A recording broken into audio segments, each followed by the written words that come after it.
جو صوفیہ کرام ہے نا، جن کو آج کل بڑا لتاڑا جاتا ہے یہ صوفیہ ایسے ہوتے ہیں، انہوں نے صوفیہ کرام دیکھے ہی نہیں ہوتے، یہ کبھی کسی صوفی کے ساتھ رہے نہیں ہیں، انہوں نے وہ کچھ مزاروں پہ بیٹھے ہوئے جاہل صوفی دیکھے ہوتے ہیں، اور اس کی بیس پر یہ صبح و شام کلپ بنا بنا کے صوفیہ کرام کے خلاف فتوے جھاڑتے رہتے ہیں۔ میرے شیخ و مرشد بھی صوفی تھے، میں ان سے بیعت تھا، بزرگ تھے، وہ خلیفہ تھے مولانا عبد الغنی پھول پھوری رحمۃ اللہ علیہ کے، اور وہ خلیفہ تھے مولانا سلوی تھانوی رحمۃ اللہ علیہ کے۔ ہم نے ان بزرگوں کو اپنی آنکھوں سے دیکھا ہے، تو جو ہر وقت بزرگ کے خلاف بولتے رہتے ہیں نا، ان سے میں کہتا ہوں کبھی کسی بزرگ کی صحبت میں چند دن بیٹھ کے گزارو، تمہیں پتہ چلے گا بزرگ کیا ہوتے ہیں۔ سمجھ میں آ رہی ہے بات؟ بزرگ لیس زندگی انسان کو برباد کر دیتی ہے۔ اور یہ بھی جو میں بار بار کہتا ہوں کہ بابے جو کہتے ہیں میرا کوئی بابا ہی نہیں ہے، تو دیکھو رسول اللہ صلی اللہ علیہ وسلم نے ارشاد فرمایا لا تجتمع امتی علی ضلالہ، میری امت گمراہی پہ کبھی بھی جمع نہیں ہوگی۔ اس حدیث کا صاف مطلب ہے کہ میری امت کسی بھی زمانے میں بزرگ لیس نہیں ہو سکتی، یہی مطلب ہوا نا؟ کیا خیال ہے بھائی؟ ہر زمانے میں بزرگ رہیں گے۔ ایک بات تو یہ دلیل اچھی طرح ذہن میں رہے۔ دوسری دلیل کہ صحابہ نے صرف قرآن خود سے نہیں پڑھا، یعلمہم الکتاب، ان کو قرآن اور حکمت کس نے سکھائی؟ بولو بھائی، نبی نے۔ تو صحابہ کا لنک کس سے براہ راست قائم ہوا؟ نبی سے۔ تو کیا صحابہ کے بعد کوئی بخاری مسلم خود یا قرآن خود پڑھ کے پورا اسلام سمجھ سکتا ہے؟ پوری ہدایت پہ آ سکتا ہے؟ قرآن میں یہ نہیں ہے کہ اللہ نے، نبی نے صحابہ کو حدیث بتائی ہے، یعلم سکھائی ہے۔ سیکھنا تربیت کو کہتے ہیں، ٹریننگ۔ صحابہ نے حدیثوں کا علم بھی حاصل کیا اور ساتھ ساتھ پیغمبر سے سیکھا بھی ہے۔ آج اگر کوئی کہتا ہے میں براہ راست پیغمبر سے سیکھتا ہوں، تو سوال پیدا ہوتا ہے وَيُعَلِّمُهُمُ الْكِتَابَ وَالْحِكْمَةَ، کہ نبی ان کو کتاب اور حکمت باقاعدہ سکھائیں گے۔ تو نبی کا کنیکشن صحابہ سے براہ راست ہوا ہے، تب صحابہ ہدایت پہ چلے ہیں۔ اور تابعین کا پھر کس سے ہوا؟ بولو نا بھائی، صحابہ سے۔ جب تابعین کا صحابہ سے ہوا، وہ بھی اس لیے کہ جب صحابہ براہ راست نہیں سیکھ سکتے تھے، ان کے لیے رجال چاہیے نا، رجل چاہیے، نبی۔ تو تابعین کو بھی رجال چاہیے کہ نہیں چاہیے؟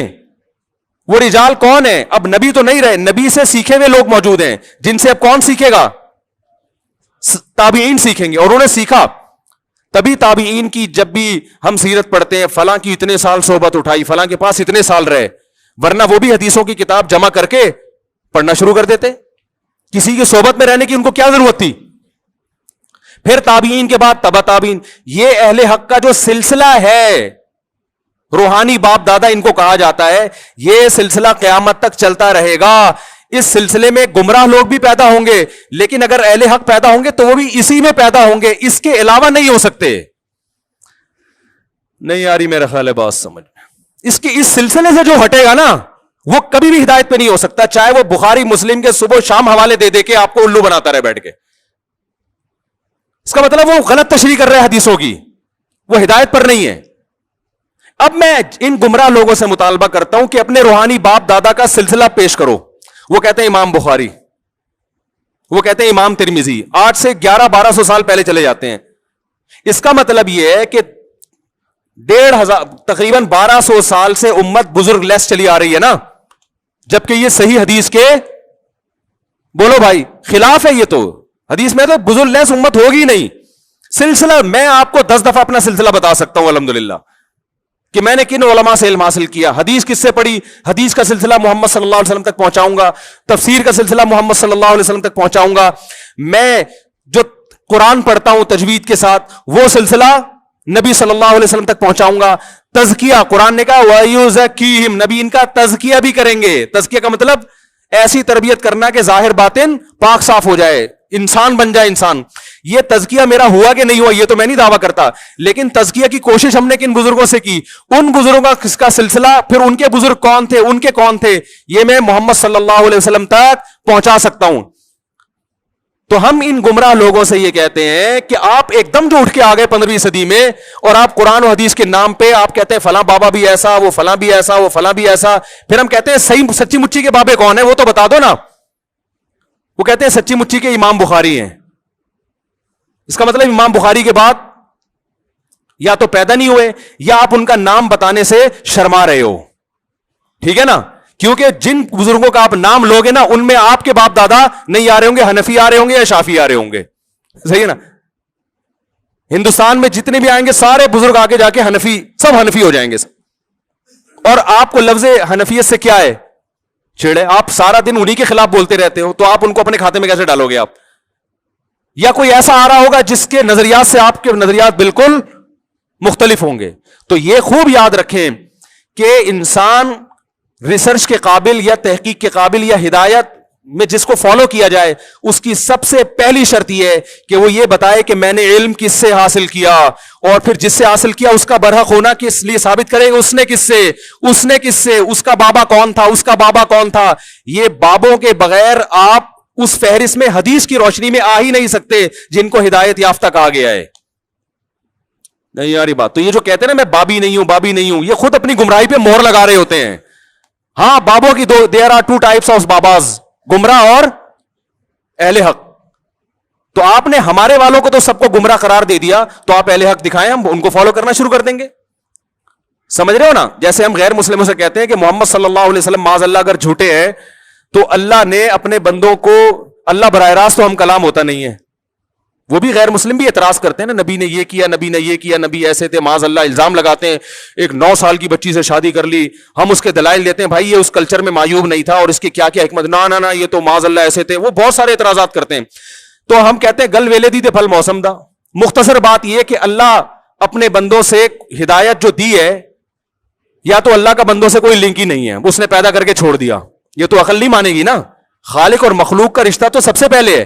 تو اللہ کن باتوں سے خوش ہوتا ہے, کن باتوں سے ناراض ہوتا ہے. اگر محمد صلی اللہ علیہ وسلم جھوٹے ہیں تو پھر سچا بتاؤ کون ہے بھائی؟ وہ بتا سکتے ہیں.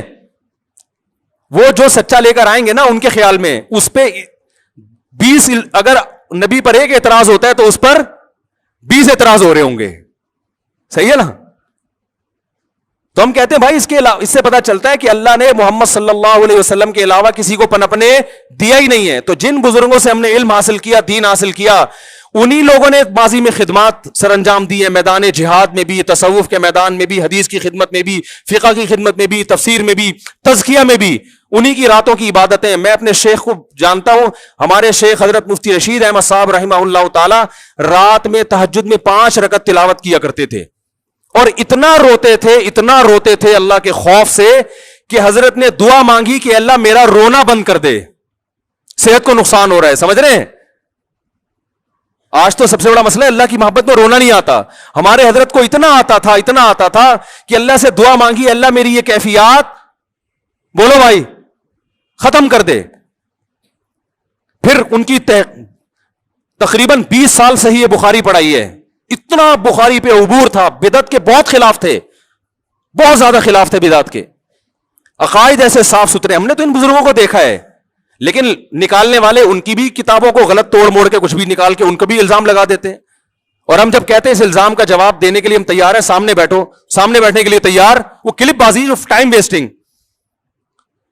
تو یہ جو ہے نا بزرگ لیس معاشرہ, یہ اسلام کا معاشرہ نہیں ہے, قرآن و سنت کے بالکل خلاف ہے. سمجھ رہے کہ نہیں سمجھ رہے؟ تو آپ کو تربیت کرنی ہے, کسی اللہ والے سے تعلق قائم کرنا پڑے گا, جو آپ کا تزکیہ کرے, آپ کو تمیز سکھائے, سب سے پہلے آداب سکھائے, آپ کو محبت سکھائے, آپ کا ظرف بڑا کر دے کہ اختلاف رائے جب ہوتا ہے مسائل میں تو اس کو پیش کرنے کا کیا طریقہ ہوتا ہے. میں سمجھا پا رہا ہوں اپنی بات؟ تو ہم نے جن بزرگوں کو دیکھا, جن اکابر کو دیکھا, ہم نے ان میں اللہ کا خوف پایا. ہمارے حضرت رحمہ اللہ تعالی کا تقوی ایسا مشہور تھا کہ ان کے بارے میں مشہور تھا کہ کوئی ایڑی چوٹی کا زور لگا دے, کوئی چیز اگر ناجائز ہے نا وہ ان سے کروا نہیں سکتا. جس چیز کا ثابت ہو گیا نا کہ یہ کیا ہے, غلط ہے شریعت میں. اور بہت سی چیزوں میں انہوں نے اپنے بزرگوں سے اختلاف بھی کیا ہے, وہ ہم بھی کرتے ہیں. ان کی رائے اگر بدل گئی تو انہوں نے کہا ٹھیک ہے, لیکن احترام کے ساتھ. انہوں نے فتوے نہیں لگائے. مفتی رشید احمد صاحب فرض نماز کے بعد اجتماعی دعا کو نہیں مانتے تھے, اس کا کوئی ثبوت نہیں ہے. ان کے استاذ مانتے تھے, لیکن دونوں میں محبت, احترام. حضرت نے پورا رسالہ لکھ دیا کہ فرض نماز کے بعد اجتماعی دعا ثابت نہیں ہے, لیکن حضرت نے کلپ بنا کے عوام میں آگ بولو بھائی نہیں لگائی. تنزیہ جملے لکھ لکھ کے جو لوگ دعا مانگ رہے ہیں ان کو ان کی نفرتیں کہ ان کو تو کچھ بھی نہیں آتا. ایک دفعہ ایک عالم آئے, بڑے عالم ہیں ملک کے, وہ آئے, انہوں نے نماز پڑھائی, حضرت نے ان سے کہا آپ نماز پڑھائیں, انہوں نے نماز کے بعد اجتماعی دعا مانگی. تو ہمارے ایک مرید, حضرت کے ایک مرید نے حضرت سے پوچھا کہ حضرت آپ تو کہتے ہیں یہ بدعت ہے, یہ کیا ہے, فرض نماز کے بعد اجتماعی دعا کیا ہے, بدعت ہے, اور انہوں نے مانگی بھی ہے, اور دوسرا بدعتی کو تو امام بنانا ویسے بھی جائز نہیں ہے. تو انہوں نے فرمایا کہ بھائی ان کی اپنی تحقیق ہے, یہ وہ ان احادیث سے استدلال کرتے ہیں جس میں نماز کے بعد مطلق دعا کی فضیلت ہے, اور فی نفسی رفع الیدین بھی ثابت. انہوں نے 2-3 روایتیں ملا کے ایک مسئلہ نکال لیا ہے, تو ان کی تحقیق ہے. یہ کوئی ایسی بدعت تھوڑی جس کی وجہ سے کفر اور فسق کے فتوے لگانا شروع کر دیں ہم. کتنا اللہ نے علم دیا مگر دوسرے کی رائے کا احترام. آج آپ دیکھ لو, 4 کوئی حدیث معلوم ہو جائے نا, فوراً کلپ بنا کے سارے علماء کی توہین کرے گا. ان کو تو حدیث کا نہیں پتا, ان کو تو کچھ آتا نہیں ہے, ان کو تو کچھ آتا نہیں ہے.